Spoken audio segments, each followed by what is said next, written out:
All right, so welcome everyone to the Preseem and techCONNECT webinar. Before we get started, I just want to take you through a couple of housekeeping items. To the right of the presentation, you'll see a chat box. Please feel free to use that for comments and feedback throughout. To the right of the main chat is a Q&A tab. Please put all your questions into this tab and we will answer these at the conclusion of the presentation. This presentation will be recorded in its entirety and sent out to all registrants within the next day or so. Happy to introduce Arno, Nico, and myself, kind of tell you a little bit about ourselves. And yeah, we're going to learn about the techCONNECT story, mission, challenges, and how they utilize Preseem today. So my name's Sam. I'm one of the sales engineers here at Preseem. And basically, my job is to make sure that you get the most value out of the platform. We can predict your churn, want to get the best QE for your subscribers, as well as get the biggest ROI out of your network. So if you ever see me, just let me know that that's what I'm supposed to be doing. Arno, Nico, do you want to introduce yourselves? Hi there, my name is Arno, CEO, co-owner of techCONNECT. Next to me is Nico, also co-owner. Nico. Yeah, Nico Joubert. Myself and Arno met each other about 9 years ago. Initially, we were a competition, and over a cup of coffee, decided, no, let's go big and let's take the bull by the horns. And decided never to become tower techs, never ever to go with. And guess what? We're with today. Nice, that's awesome. Very good. So yeah, let's jump in. What are your challenges today? Okay, so various challenges. One of the biggest ones, obviously, being load shedding. Eskom is our local energy provider, and we have periods of load shedding that we have to overcome. Yeah, so basically, for everybody who doesn't know what load shedding is, in South Africa, we only have X amount of power that's available, and obviously the demand is way more. So you get chunks of electricity that's available in your area. So you'd have like blackouts for 2 hours, so that the rest of the country can, and there's a rolling schedule that you can plan for. And these blackouts could last anything from 2 hours to 4 hours, up to 3 times a day, depending on the amount of energy that's available. So we need to plan for this. And obviously, lots of our clients have gone over to solar and battery setups and inverters at their homes and businesses. So now we need to make sure that our network is always up, and that costs money, which leads to cash flow problems. We need to utilize the equipment and the software that we use optimally, and that's where Preseem comes in and helps us with that. We also have various natural disasters like lightning and flooding, etc.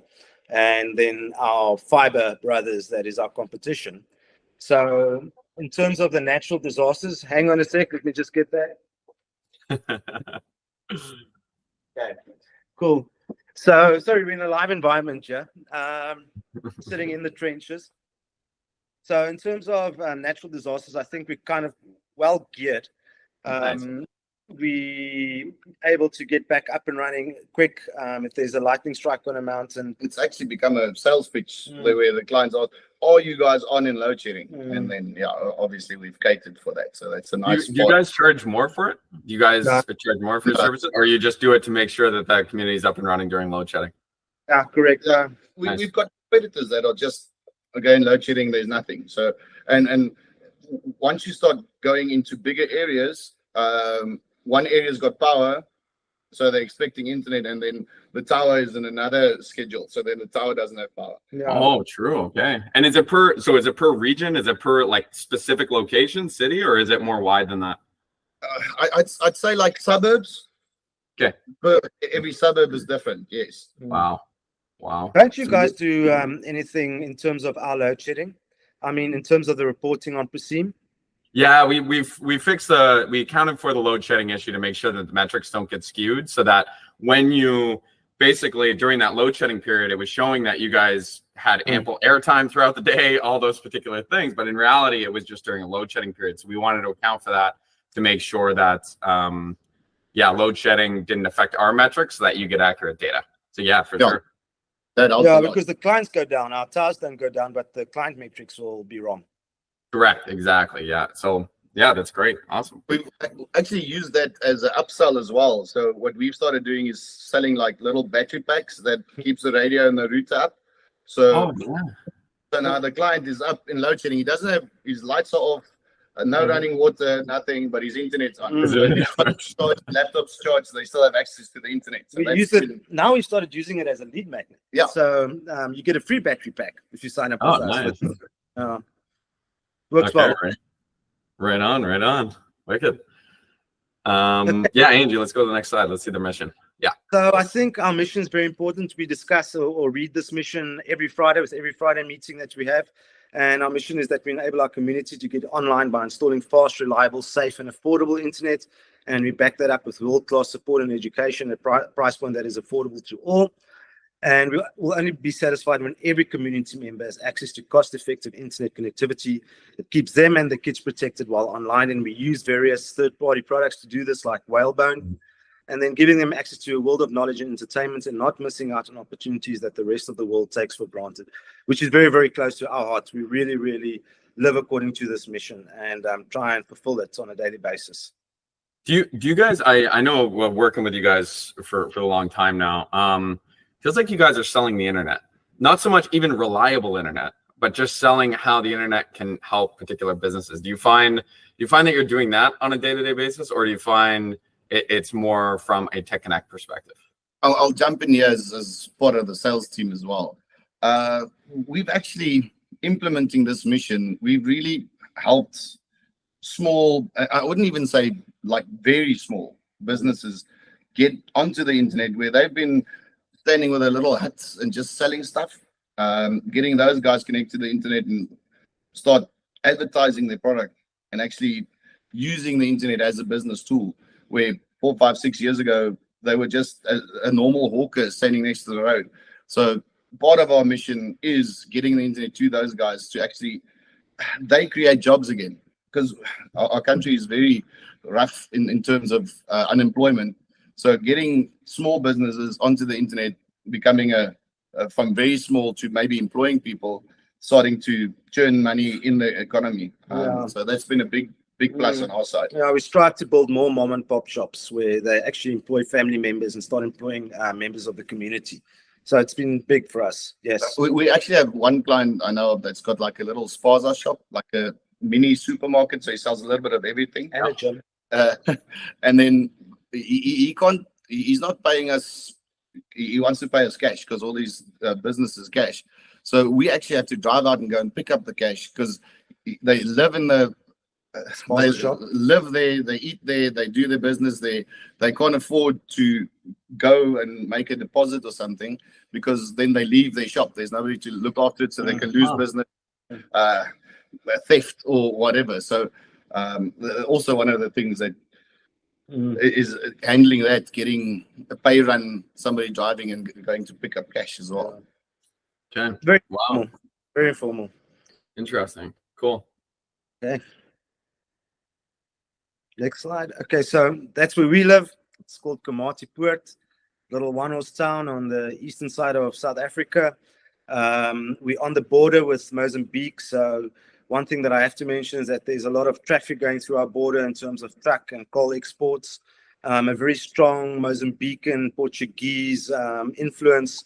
So all our food is peri-peried. We're on the border of the Kruger National Park. So basically you can sit on our porches for some of our clients that are, happy, or what do you call it, wealthy, live on the rivers, and they can actually look into the Kruger.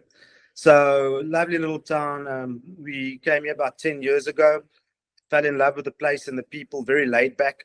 When you guys visit Cape Town, same type of atmosphere, very laid back type of atmosphere.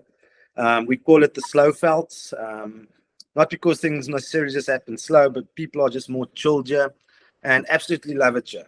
As you said, with the trucks and the exports, our initial meeting, after the meeting that we said we're not going to become a WISP and only be an IT shop, when we decided, okay, listen, we are going to become a WISP, our first business plan was for 20 clients that actually service these trucks that goes, so the import-export documentation.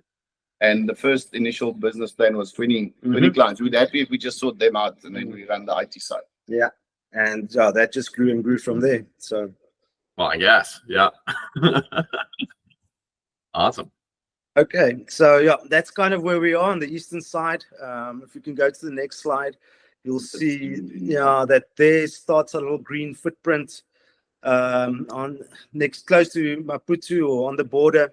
And yeah, that's our footprint that we have. Very, very small in the bigger picture, not really big, but getting there and growing. Yeah, so we actually have two countries bordering to us. It's Swaziland and then Mozambique. Swaziland, Eswatini, and Mozambique. So we in the middle there. And there's our footprint. We were established in 27, got about 650 subscribers. That should be close to 700 now. Our coverage area is about 2,500 square kilometers or 1,500 square miles.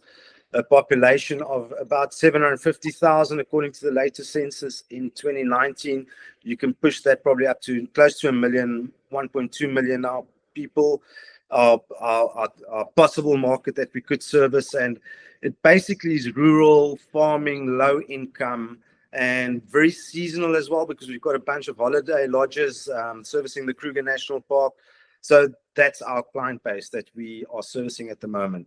To go onto that, so if you say 750,000 people, if you look at our country of what's the 65 million, only 7,000 are registered as taxpayers. 7 million.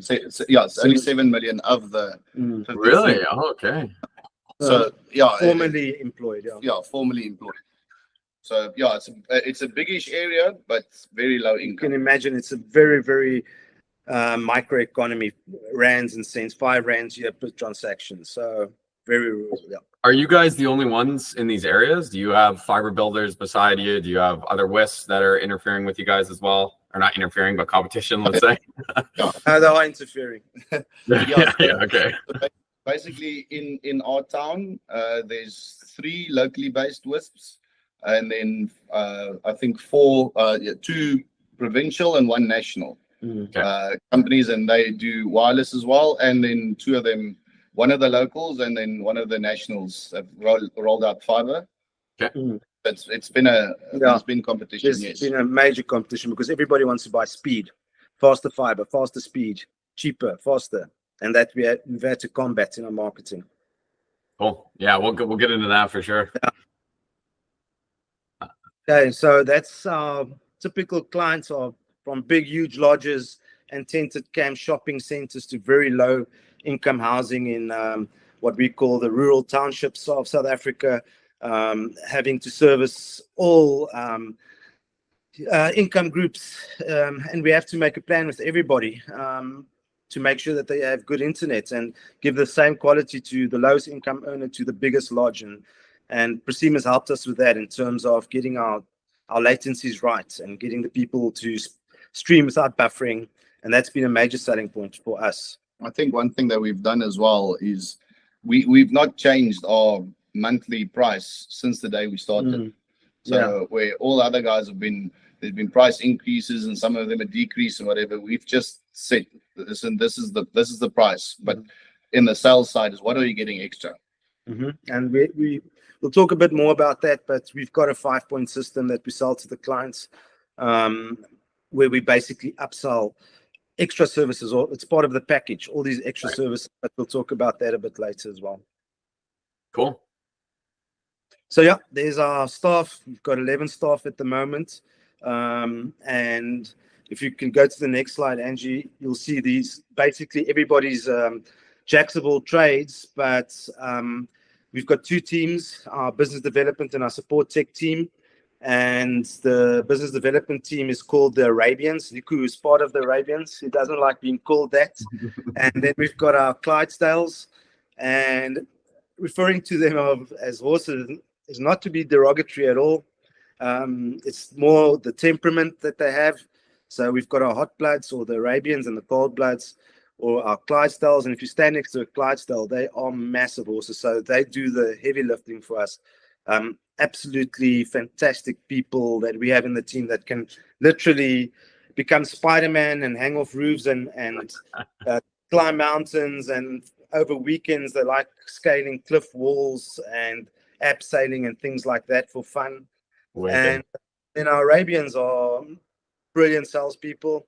and they are our communications channels between the Clydesdales and our clients. So they're the glue that keeps the team together. So if you could go the next slide, all that we're trying to say here is that with the Arabians, it was very easy to measure their performance. We have a sales leaderboard, and every Friday we bring out a little sales leaderboard, and the amount of line of sights that they did and the amount of sales that they did, we could actually measure. And if you go to the next slide, you'll see that we set them certain line of sight targets, 24 line of sights per month. And the next slide, you'll see we actually want only 8 installations per month. And maybe Nico, as the business development director, can go on about or tell us more about why our goal for the install is so low. Yeah, so basically we've experimented a lot with different ways, and we actually had a look at the time it takes and travel time and all of that. And myself and Arno, about 2 years ago, had the idea that if we worked out, if sales wasn't the issue with the amount of sales waiting, what would be the optimum amount of installs we'd be able to do? And I think we worked out 40 installs a month. Great. And then we decided, okay, let's half that. So there's not always 100 installs. Right. The sales have to push for the sales. So we halved that to 20. And the teams were hitting 17, 18, a great month, 24. But it got demoralizing that they're not hitting the sale, that 20. And Arno is our guru when it gets to motivational speakers and mentors. And one of the ideas was to set the bar lower. You got that from Alex Chaffin. Yes. So we set the bar very low. And with that 8 installs, we also started to look at the monetary amount of the installs. So 8 installs would be 8,000 Rand. And that the 8,000 Rand became the goal. And on the sales side, the sales ladies and myself were actually going for bigger upsells. We changed our avatar, the target market, and we were rather going for less installs but bigger clients and bigger monetary amounts. And still, no, do you know what? So Nico was very clever. He waited for the big corporates and the big mines, and then he would like do a 40,000 Rand install. Yeah. And Nimsi was going on and doing her normal 15, 20 installs per month. And then Nico went and changed and said, okay, now let's look at the monetary. Let's look at the monetary. Yeah. Okay. So numbers wise, she's snatching it. I'm still in the running with the bigger clients. But what we saw, a lot of people say when you drop the targets, that people will just push to get the target and then sit back the rest of the month. Imagine you don't get the that's also demoralizing. But anyway, I understand. So now we're smashing the target. And word of mouth and all our sales funnels and everything is keeping on pushing. So where the sales side have been just going, and it's the guys' faces on a Friday meeting and a monthly meeting when they're looking at the board, and the board's hung up, so everybody where they're having like a room where everybody's having like their water cooler talks, that board's up there and everybody's constantly seeing it. And the guys are like walking and high-fiving each other. Yeah, no, we're smashing this. We're gonna double target this month. But now that brings us to a conundrum, because the Clydesdales don't have a board, and we needed to figure out a board for the Clydesdales. So if we could go to the next slide, we show there that the sales leaderboard, they have their board. They can see exactly what com they're earning per month, etc. But how are the Clydesdales being awarded? So we had to have a gotcha, and we award them that way. But now the Clydesdales are more fact-driven. They love it if we give them facts and why. We need to always give them a why. And this is how we did this. If you can go to the next slide. Aren't engineers the best? Yeah. So give them access to this Preseem wireless dashboard. Everybody monitors this on a daily basis, got it on the big TV, and show them, look, this is where we're at the moment, and use Preseem as a sales board, as a motivational factor in where we want our network to be. And honestly, this is the only way that we can measure the efficiency of our network, is using Preseem. There is no other tool to make the network better than Preseem. So this is what we're concentrating on. If you can go to the next slide, we show them where we are at the moment, show them the stats. This was at December 2023, not good at all, and show them how to fix this. So to the next slide, we can see that latency on the network is our big problem. And if we fix the latency on the access point, we fix our entire network, because an individual subscriber will influence the entire network or the entire access point. And onto the next slide, you'll see that there's outliers on our network. And these are the guys, these are clients that we need to look after. If we get rid of the outliers, either by upgrading the access points or by upgrading the CPEs or by whatever means, upgrade the internal network on the client, get rid of these outliers, our entire network will be fixed.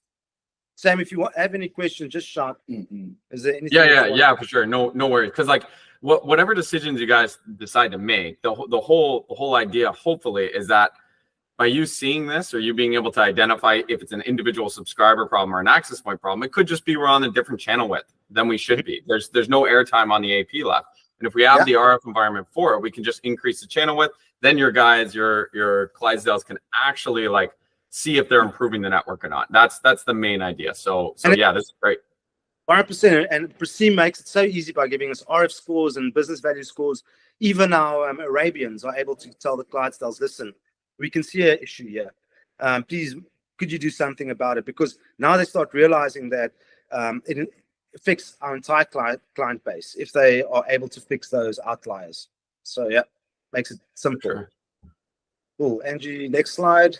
So this is our company motto: latency, a swear word. Our keywords for the year was leads and latency, and we told the Clydesdales, listen, if there's a latency issue, see that as a swear word. And we've literally started calling people latent, and that's not a good thing, you know. So please don't be latent. And that is the motto for the year. We're not going to have any latency. Okay, look, again, we have to make it realistic. So we want all our APs on 100 milliseconds, which still isn't the best, but working towards getting the red ones out of the picture. Yeah. Okay, so now, first of all, we need to let the Clydesdales know that it's not about speed, it's about latency. Internet speed is a lie, and how do we communicate this to the Clydesdales? Because they want the facts, they want to see the whys and the facts. And that we do by using, if you can go to the next slide, the fixed wireless reports from Preseem. And there was a very noticeable page in there that caught our attention. And it showed obviously that the clients double their speeds or the planned speeds. It doesn't necessarily double the amount of data or the speed of the data that they use. But there was something there which I read out to them, and it says, in fact, it's much flatter than that. The chart above shows the slow growth in usage as the planned speed increases. For plans under 100 meg, for example, customers will only use about 5 megabits per second on average. And we can see it on our network. I'm sure the WISPs with Preseem can see it on their networks. The fact that we have clients, and Nico can back me up on this, and I can actually show you the stats. We've got clients streaming DSTV on a 1 meg line, where DSTV, which is our main broadcaster for sports, etc., their recommended minimum is 10 megs. Yeah. And it's working. Now, this client locks up his SSID password like crazy, doesn't let his kids know, or his wife know, whatever. No other devices connected. Everything is wired. But yeah, he's making it work. So, which I had to drive out and go and see it with my own eyes. Yeah, that's fair. And the fact is that latency is the problem, not the speed of the network. Do you think okay, so but on that then, people don't think of it in terms of latency. So you guys are kind of taking an altruistic approach because you guys are having to educate customers or individual end users on latency over speed. Like everybody sells speed. How do you guys get past that? Okay, so let me jump in this one. So basically one of the things that me and myself and the sales ladies, we like analogies. So one of the we try to explain people when it gets to Preseem is that if you have a very congested highway and it's packed. And in our area, the highway backs up full of trucks that are going through the border. So everybody's understands that. So what I'm trying to tell people in the sales meeting, or when you interacting with a potential client, is that thanks to Preseem, you've got this fully stacked highway, but that big truck is a Windows update. It's not important. Doesn't matter if it takes 12 hours or 8 hours to get through. Sure. But you want your tourists that are bringing in money and they want to go on holiday. These guys need to go, and that's like your streaming of your VoIP, your DNS, your yeah, sports sure. cars. Your sports cars are lining up, and that's traffic cop. That Preseem would be the traffic cop, just waving all the sports cars through so they can keep going at 120 miles per hour or whatever. What's it, 60 miles per hour is fast. We kilometers per hour, but yeah. So you've got the speed sports cars going, and as soon as they're done, the traffic cop will have the big trucks taking up all the space, and then somebody lets the Afrikaans let the traffic cop know, listen, there's some sports cars on their way.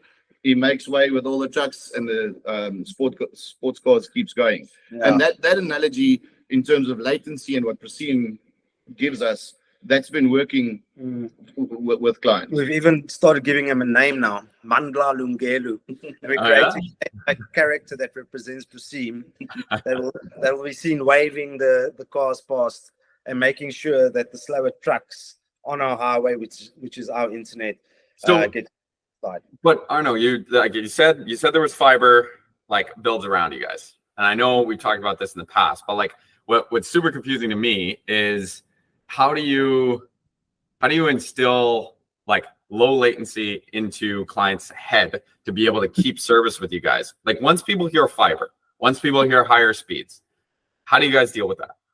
We go. Yeah. So I'm not going to say that we get everybody. Listen, there's fight that you lose. All right.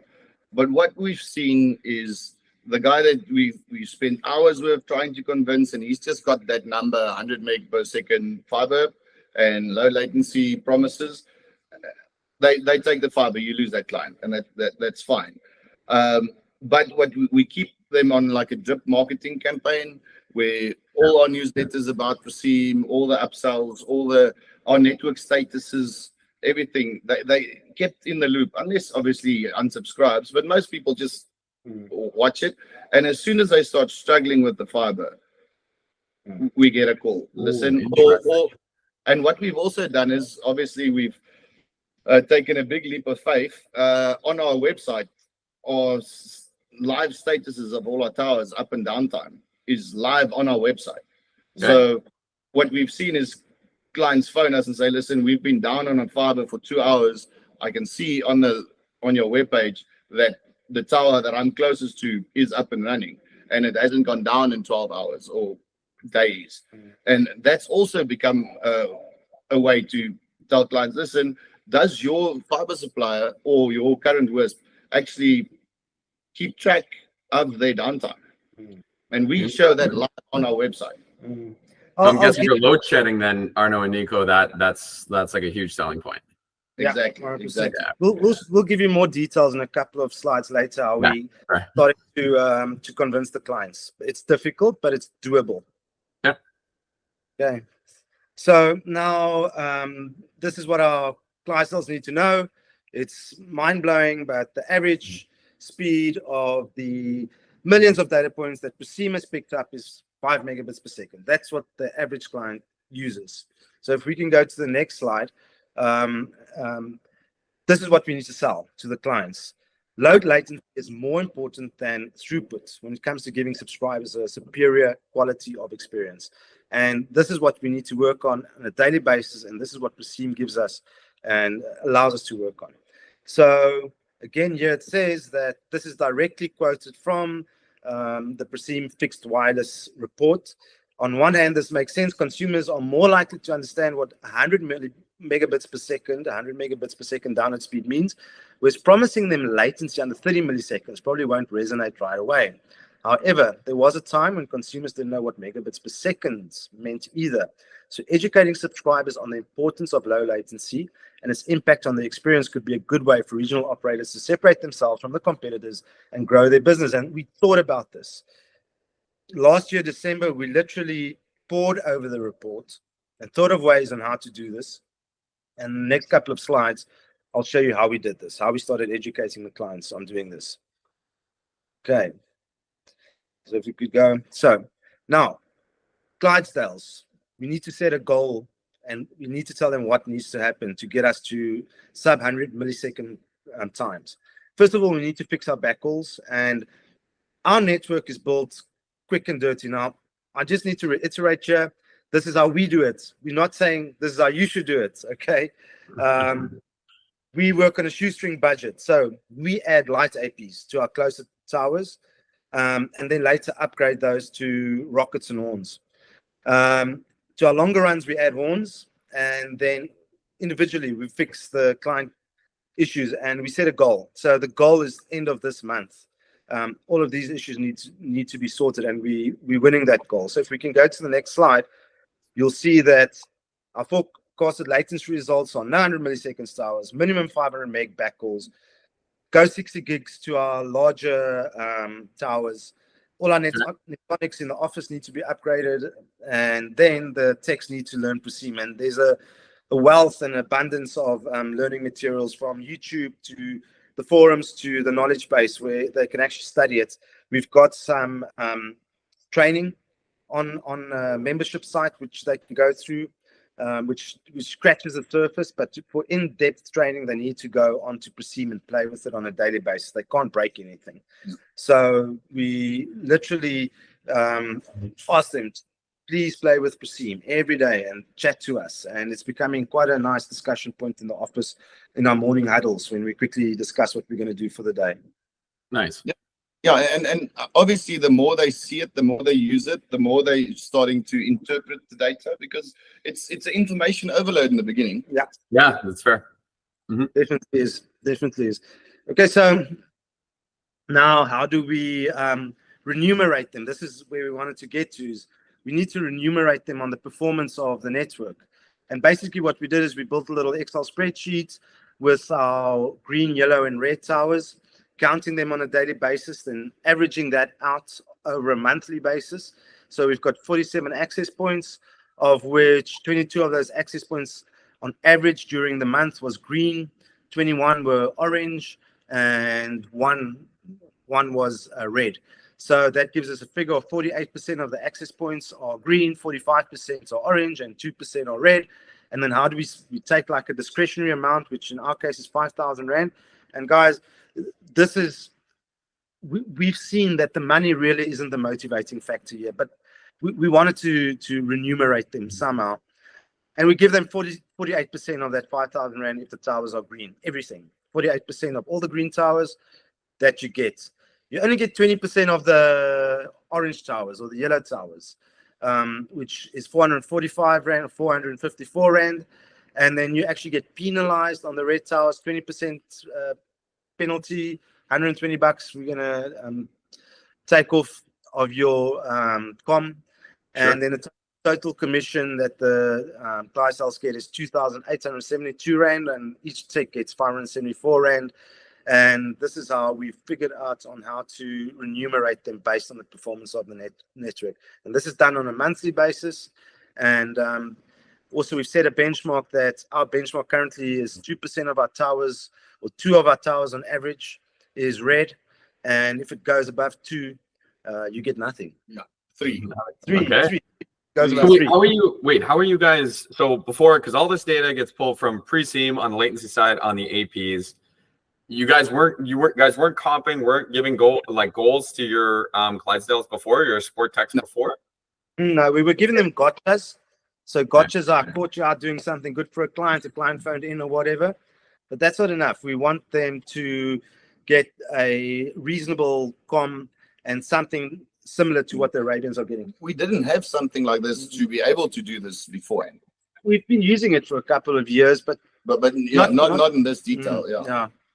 Do you think because I like immediately I'm thinking of competition. So with regards to setting up comps or setting up if the network's performing well or not, like I've noticed over the past couple months, like your network has gotten clean, like very, very clean since implementing this. I just want to understand, like, what, because it's a pool, because all of the support techs are part of this, like what happens if somebody's screwing up on the team? What happens if somebody's letting something go and a bunch of towers get red? Everybody doesn't get comped. How do you deal with the interconnection of the team? So And then, Sam, what do you think would happen?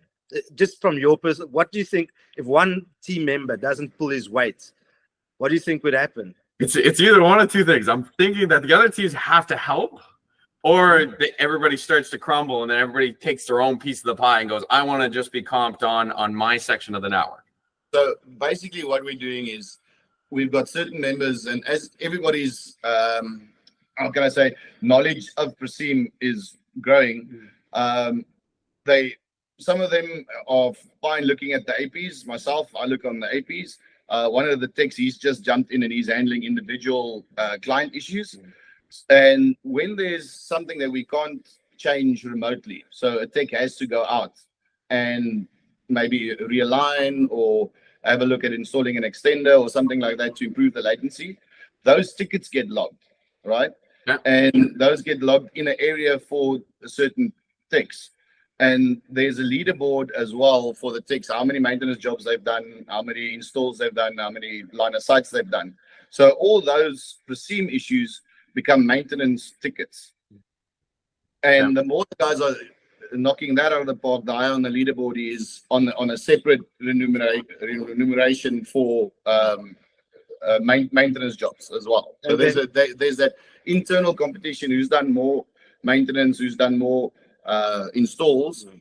But the Preseem issues that we pick up, individual clients or be it a sector or AP, right, those get logged as maintenance jobs, and those are potential jobs that the guys are jumping up and down on the leaderboard. Yeah, I think if we didn't have A players in the team, you had a couple of B or C players, the individual competition would be, come on, get this sorted. You're not pulling your weight here.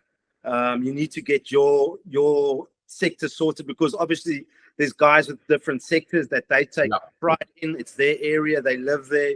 They want to make sure that those sectors. That's where it's really important that you have A players on the team, because your B players and C players are going to be eliminated. I'm sure that's what's going to happen. We haven't noticed that. We've got, I'd say everybody's A players on our team. But if we had one or two bad apples, they would have been taken out of the equation here, because the A players would have told them, you're not pulling your weight. We don't feel happy that you're earning a part of the com that we work so hard for.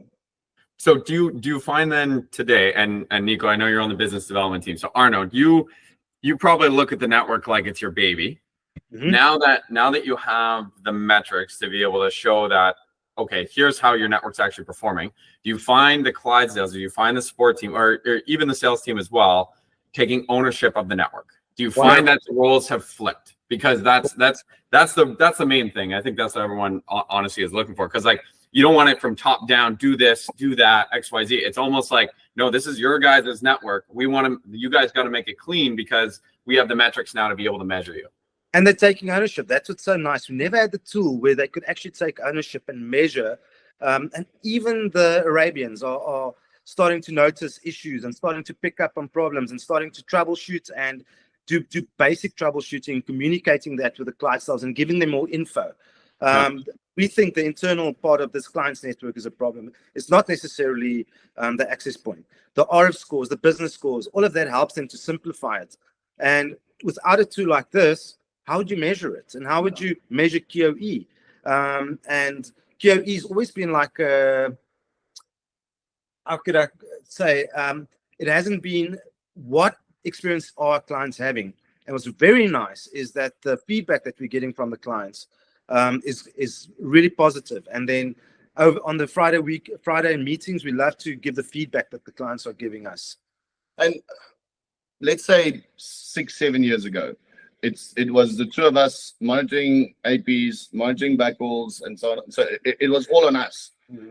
And with this change, I just see tickets logged realign this or move this. Or Oh, so the guys are logging their own tickets and they're starting to do their own maintenance.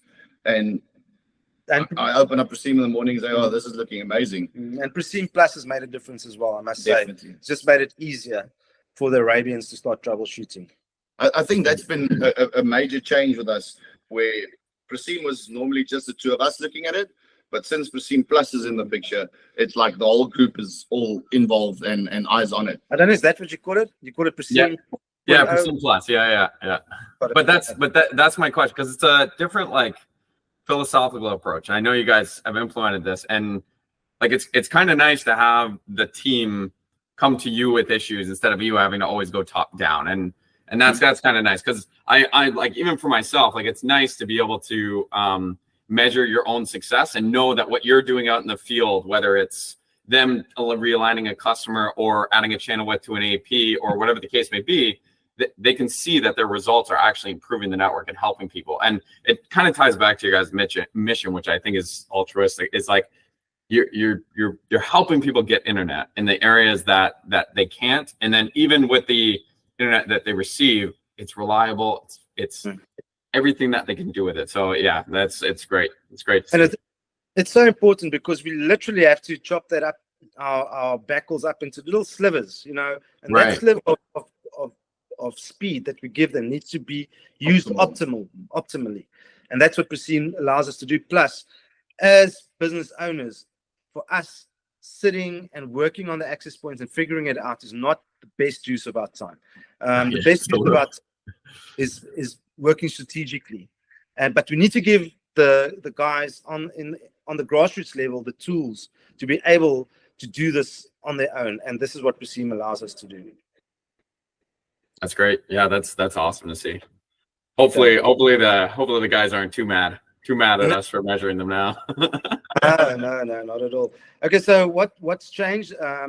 So our ARPU has gone from 443 to 700, the average revenue per user, but we also made a strategic decision, which was important, to start changing our avatar, which we'll talk about a bit later, or our ideal client. It's very important. Okay, we'll talk about that a bit later. If we can go to the next slide, you'll see that our MRR, and please, our guys earning foreign currency in dollars and pounds are going to laugh at us, but our MRR has increased 30% year on year to about 460. We're going to nail 500,000 soon, within a couple of months. So yeah, Preseem has helped us do that as well. We can go to the next slide. We'll see that we changed our avatar, and that kind of happened automatically because our home users started implementing or using us in their businesses because they saw how well it was working at home. They automatically started flipping their businesses when their fiber contract started expiring. We actually had a client that bought out a fiber contract. She bought out 8 months of a fiber contract. I just want to, so when I told you our business plan in the beginning was like 20 businesses, where the boom came over COVID and all of that, and everybody working from home. So we installed 20 businesses, right? And that was like in the first month or two, so that exploded. And all those businesses wanted the internet at their house, and then they wanted the internet for their manager, and then this one was off sick and they needed to work from home, and then COVID hit and everybody needed to work from home. And then we were like, in COVID, we need to survive. So we just built towers and got internet out there, and the avatar moved to home users. But the home users takes your ARPU down, which was negative. And then over the last little while, we made a conscious decision, but it almost flipped by itself again with all those residential installs. Those guys had internet needed internet at their businesses. So it's been flipping the other way again. And remember, the best sales tools to have confidence in your product. And I think Nico has absolute confidence in the product for him to go to the big corporates, the big minds, etc., and tell them, let me sell you a 100 meg link or the equivalent of a 100 meg link, and it will work, And then Arno has to make it work. he keeps my promises. Yeah, we've sat in many meetings where I kicked him, under the table. You cannot promise this. We'll make this work. But yeah, then he keeps my promises. So the best sales tool for the Arabians is actually trusting the network. We have, sorry, we got a rule. All our staff, everybody's got our internet at their house. except one, But yeah, Okay. and she has fiber because we don't have line of sight to our house, and she's constantly complaining. Oh, interesting. There you go. Okay, right on. Yeah, she's constantly complaining that she wants us, but we can't chop off all the trees. The neighbors won't be too happy. yeah. So just one thing on the sales side that we've Yeah. always, all the employees that come in and they become part of the Arabians and become part of the sales team is, I tell them, you can't sell tires if you don't know what tires does and all the specs and the numbers and whatever. So a guy who walked into a car dealership and he's just a tire salesman, he has to go on training and really love what he does. And there's a lot of, in my opinion, a tire is a tire is a tire, but there's different sizes and rim sizes and whatever. And some are good for driving off-road and some are good for driving really fast. And that's something you can give somebody a book and go and read it and get the technical knowledge, where selling internet isn't really, yeah, you can give them, it's a lot of technical words, and then the guy you're selling to doesn't understand the technical jargon.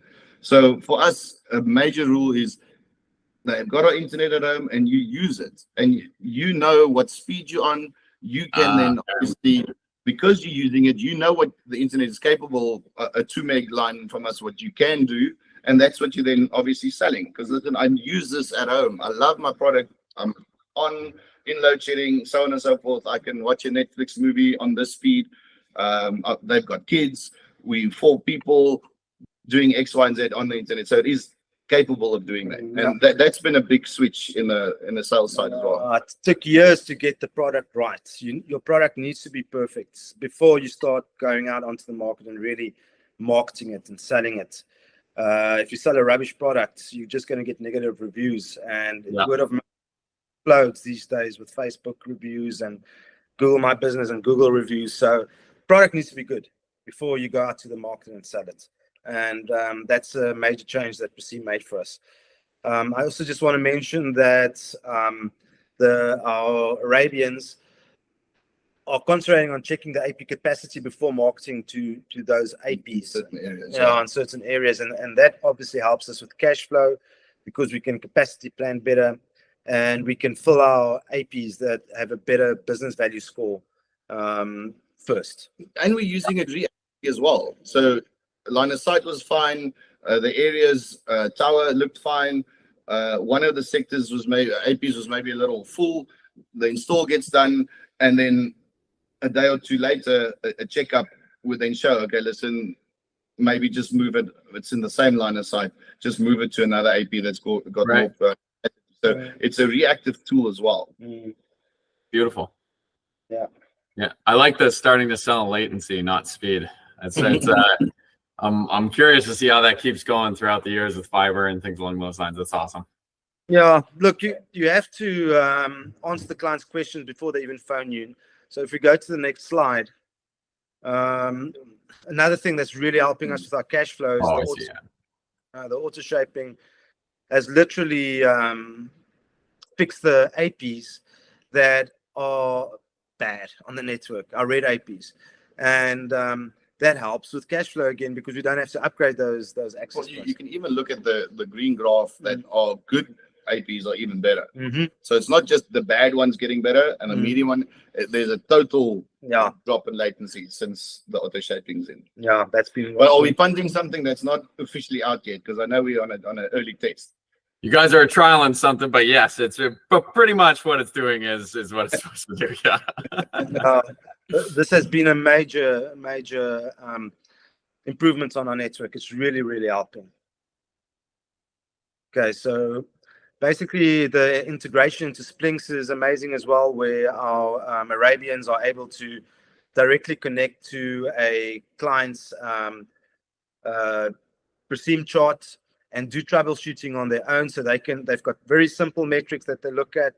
The CPU radio's got a good RS score. The access point's got a good RS score. The latency on the access point's fine, but the latency on the CPE on the client side is pathetic, and they immediately know that there's something wrong on the client network. They immediately know that something needs to be upgraded within the client network, access points need to be upgraded, or there's interference internally. And then the client is going to go a step further and actually log on to Unify or whatever and have a look at those access points and what's going on there. And that becomes a sales tool as well. That becomes an upsell tool. Listen, there's not enough coverage inside the house, so you're standing on the deck outside and using internet, and it's you're too far away, and it becomes an upsell for an extender, cable work, and internal and so forth. And you know what's bad? If a client phones in and they speak with level 1 or the Arabians, and the Arabians can't give them answers. The clients want answers now, you know, and Preseem has enabled us to give the clients answers immediately. Look, we can see that there's an issue on your internal network. You've got dead spots. And the clients would agree, you're right, we do have dead spots. We've picked up weird things like wireless cameras and gate motors that cause internal latency. So, yeah, it's just so nice that we can actually, from a level 1 support tech, which is the Arabians, giving answers to the clients. Yeah, it's fantastic. Okay, so how do we sell latency and not speed? We've created a landing page with SEO, or search engine optimization, where we go and answer the clients or the potential leads questions before they phone us. So we've been using a closer framework for the Arabians to sell to the clients. And none of us could remember Alex or Moses' closer framework acronyms. We don't even know what the C stands for. But what we do know is that if we answer most of the clients' calls before they phone us, it's just a sell. It's not a answering questions. And you guys are welcome to go have a look at the ineedinternet.co.za page. We use a lot of the fixed wireless access reports, screenshots in there to answer questions about latency. We actually make a very bold claim that fast internet is a farce, F-A-R-C-E. It's not about fast internet. Our competitors are upselling you speed, which you do not need. And we start answering the questions one by one. We've got a bunch of videos as well, explaining the traffic cop example there. We're probably going to tighten that down a bit as well. The copy is very long, which is good. Some people love reading long copy, but just getting it nice. We've noticed that this, and thanks to Arno, there's a lot of blood, sweat, and tears gone into that. But this has changed a lot of initial phone calls from a cold lead or like a medium, just testing the waters, to a hot lead that you just basically get detailed and closed. It's made a major difference on the sales side. All that we remember from the closer framework now is the R at the end, and that's the reconfirmation call. We get a payment to phone them and say, thank you so much for your payment and welcome to techCONNECT. Awesome. No, it's great. Right on. Cool. So some of our client reviews and Google reviews, what gets mentioned a lot is the speed. And it shows you that the clients don't have a concept of the speed, because if we take Zulika, for example, she says the internet from techCONNECT just feels so much quicker. It feels quicker than other competitors. Movie stream at high qualities, videos load fast, and generally there's much less buffering. More than 80% of the traffic passing her network is videos or voice over IP calls, also known as voice calls, and the traffic must be prioritized, she understands. And the bottom line that is, if a video streams properly and a voice call doesn't break up, my clients are happy. So she's a property agent. She just refers all her new homes to us, and she doesn't want to do business with anybody else. Can we throw a tip in again? Don't do what we do. This is just what works, or what we found work for us, is partner up with the estate agent, partner up with internet cafes, electricians and plumbers. Those guys spend time in other people's houses, and obviously while they're working, like the blue collar maintenance guy, he spends time there, and obviously people start talking, and then, oh, but do you have somebody that can fix my AC? And they know, I know somebody, but yeah, we're struggling with our internet as well. Don't worry, I know a guy. And especially a estate agent sells a new house, and then, listen, you're going to need internet for the house. Don't talk to us. Know the area. These guys are the best in the area. So that's just a little. Wow. Okay. Yeah, right on. They've even started financing the internet and the solar as part of the house price. Oh, really? Okay. Oh, get Part it part of the bond. Mm. Get it part of the bond. So we make it smart, totally smart. Smart home, smart lights, smart vacuums. The works is in there, and then you can just see by our reviews that the feedback that we're getting is good. And once again, the clients, every time it's the speed. If you go back one slide, Andrew, you'll see that, for example, Ananda says that our latest technology, we actually explained Preseem to her, and now she thinks we've got the latest technology. Nobody else has the latest technology. So maybe we're shooting ourselves in the foot by doing this, and explaining the value that Preseem is bringing to us. But it's really important that I feel the internet quality for the entire region needs to get better. And Preseem is the way to go to do this. Without Preseem, I think we'd be dead in the water. Wow. No, that's awesome. Yeah. We'll obviously continue working with you to make it better. We're going to tweak it more and more and more. I think too, what we can do from here as well is just open it up to live questions for anybody that wants to go here. So that any questions that you have for Arno, Nico, myself, with Preseem or techCONNECT, with anything that we talked about today, I think, yeah, we'd love to cover. Sorry to interrupt you, Arno. I'm happy to keep talking. Mention one thing. I really need to say thank you to the Preseem team on how quickly you respond to our questions and things, and also the amount of training that you're putting into our staff and helping our staff to use it properly. No. Appreciate that. I mean, if I look how painless it was. Okay, we had one when we had the backup server that we and you had the tick for billing run or something. Or that was on the Splings one. That was Splings. That wasn't Preseem. But even with Preseem, when we set up the backup server, it was painless, had everything up and running. I think we had login details set up. The next morning, we walked into the office with the time difference. Everything was done. So no, it's been painless. It's been awesome. Heads up to Dasu. Thank you, brother. All right, so that concludes the pre-recorded video. I do think that Sam is having some technical issues, so we'll just wait for him to come back online. We already do have one question in the Q&A tab that I will just read out for Nico and Arno to answer. So this is from David, and his question is, how big a difference did you see across the network once your latency targets were achieved? Okay, so interesting question. What we definitely noticed was about a 20% increase in the traffic on our backhauls because there's no more bottlenecks on the network. The thing is that because of the latency that's better, the bottlenecks are less. And then we obviously had to upgrade our backhauls a bit, but it hits our Preseem server, which then again just implements the plans, the speed plans. So yeah, that's worked well. But yeah, Arno, have a look at your backhauls. Yeah, Arno, David, to your question, I don't think we were 100% able to measure that increase, but what we could see is there was definitely, I'd say, roughly like a 20 to 30% decrease in maintenance calls, complaints from the client side. Our standby department has been way quieter, way less calls since hitting the latency goals. Yeah, most definitely. And obviously a bunch of truck rolls that you could stop because our Arabians could actually troubleshoot the network before sending a tech out. So that's helped a bunch. So yeah, saved us money in that sense. And the rest is very subjective because clients aren't complaining as much. The phone calls over the weekends aren't as much. We're able to be more proactive, and we're getting more good reviews from the clients. Excellent. Thank you so much for that.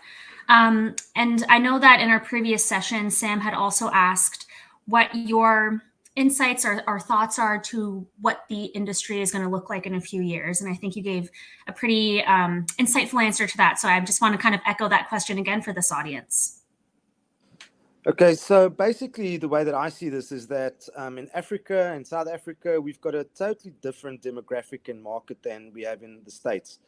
In the States, programs like BEAD is throwing money at implementing high-speed fiber, and the money's there. Obviously, the capital's there to implement fiber on a mass scale, whereas in South Africa, the money just isn't there. And we still need to get out to the market. We still need to get out to our rural clients. So fixed wireless access is going to beat fiber over and over every day. Over the long term, I just cannot see big corporates and our big competitors making the investment of putting millions and millions of rands of glass into the ground and waiting for the ROI to commence. We just don't have that scale of players in the markets. Whereas in the States, I think you guys are going to have a harder time. Okay, obviously, if you've got like clusters of people, highly concentrated densities, then it makes sense. It makes financial sense in our bigger metropoles like Johannesburg, Cape Town, etc. But I don't know, what's your feeling? I have no fear about us being ousted by our fiber competitors at all. Nico, what do you think? I just honestly, from my perspective, in the long run, your time in between failures, fixing something.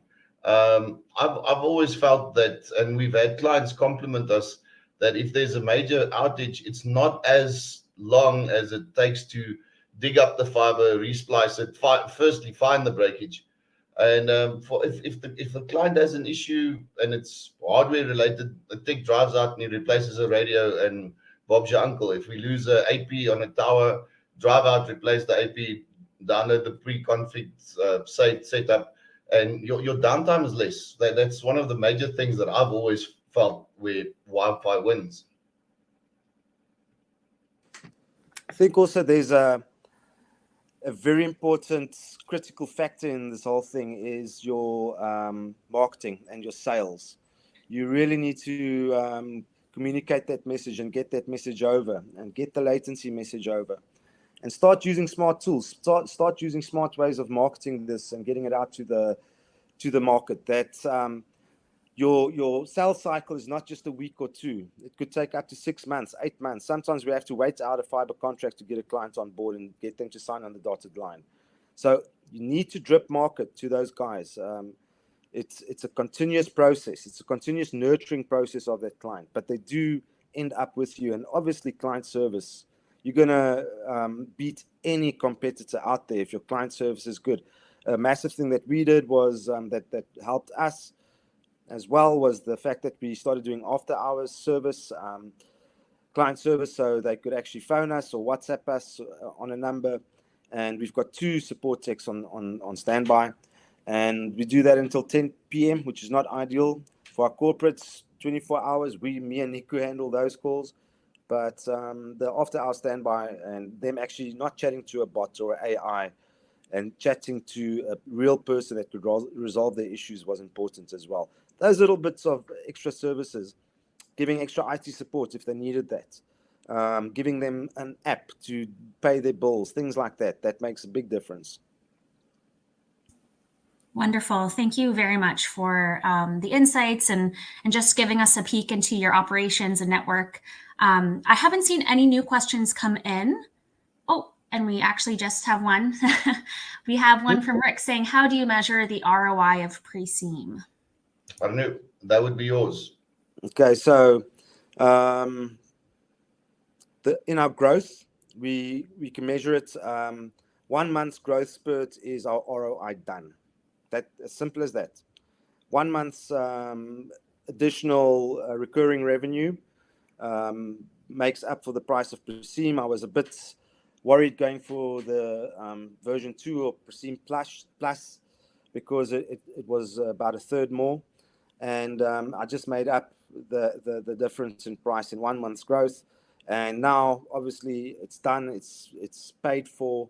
And as our subscribers base grows, I think it costs us less than 50 cents per subscriber per month, which is 5 Rand in South African terms, or 10 Rand. That's 100% worth having happy clients using FQ Codel to optimize our traffic It's a no-brainer to me. I have competitors who I chat to regularly, and they say it's just too expensive. And I honestly, look, example, to get into this live web stream that I had to do now, it wanted me to have a 20 meg link. My kids are playing games, my wife is watching a movie, and I forced my way in, did a speed test, I'm getting 4 megs. That's the ROI, and that's what our clients are feeling.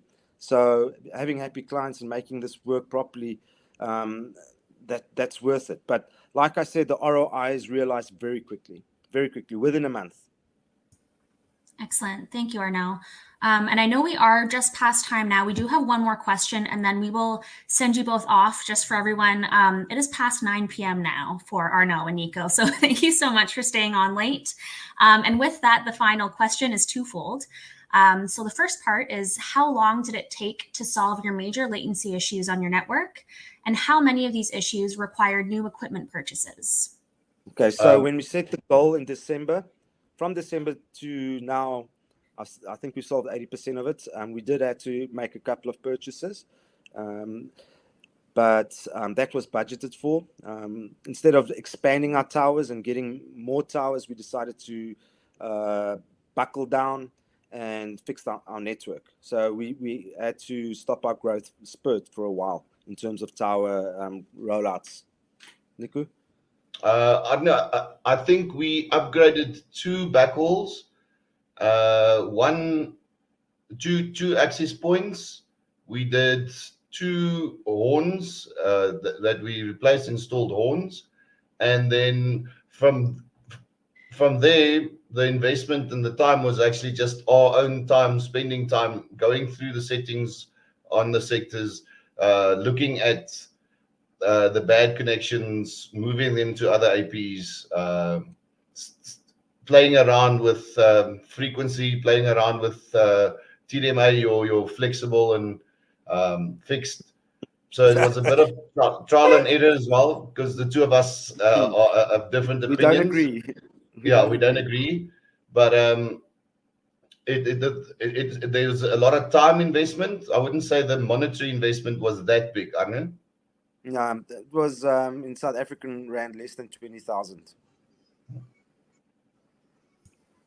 All right. Well, thank you again so much. And disagreements is a balance of perspective, so not always a bad thing. And by the way, Nico, we took off your horn. We're not using it. Surprise, Nico. Well, we're going to wrap things up. Thank you to everybody who attended today's session and stayed to the very end. And a huge thank you to Nico and Arno for joining us and putting so much work into this. It was a real pleasure to work with you. Thank you so much. And thank you, guys. Thanks, everybody. All your guys, our fixed wireless providers out there, there's hope, and stay strong. We're going to win this fight. Wonderful. Thanks, everybody. Bye-bye. Thanks, guys. Bye.